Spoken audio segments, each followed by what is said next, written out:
Doctor Babasaheb Ambedkar పై తాను చేసిన వ్యాఖ్యల్ని ప్రతిపక్షాలు తప్పుడు ప్రచారం చేస్తున్నాయని ఫైర్ అయ్యారు కేంద్ర మంత్రి మనోహర్ లాల్ ఖట్టర్. కేంద్రం చేసే ప్రతి వ్యాఖ్యని ప్రతిపక్షాలు తప్పుడు అర్థంగానే తీసుకుంటున్నాయని విమర్శించారు. బీజేపీ ప్రభుత్వం మాత్రమే రాజ్యాంగాన్ని గౌరవిస్తోందన్నారు. కాంగ్రెస్ పదే పదే అంబేద్కర్ను అవమానించిందన్నారు మనోహర్ లాల్ ఖట్టర్. ఆయన్ను కాంగ్రెస్ ఎన్నికల్లో ఓడించినా మేము గౌరవించామన్నారు కేంద్ర మంత్రి. जरूर उसको सुना होगा, मैंने कोई उसमें गलत बात नहीं की है, लेकिन विपक्ष के लोग जो होते हैं उसमें न कोई मीन फेंक निकालते रहते हैं। बाबा साहब अम्बेडकर हमारे बहुत ही आदरणीय महापुरुष हैं और संविधान जो है वास्तव में तो निर्माता के रूप में बाबा साहब अम्बेडकर ही हैं। बाबा साहब अम्बेडकर के बिना संविधान का तो कोई प्रश्न ही पैदा नहीं होता।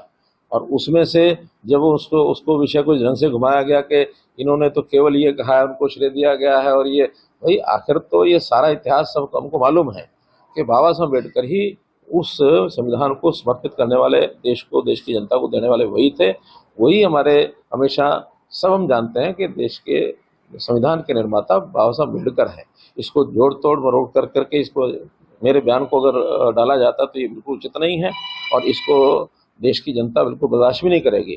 हम कई बार बार कह चुके हैं, पार्लियामेंट के पटल पर भी कहा है, सारे देश में भी कहा है सब नेताओं ने, कि ये तो केवल संविधान को लेकर के कांग्रेस के लोग उसकी खिल्ली उड़ाते रहे, मजाक उड़ाते रहे। हमने वास्तव में संविधान के प्रति अपनी श्रद्धा दिखाई है और संविधान से ही सारी चीज़ें चलाई हैं।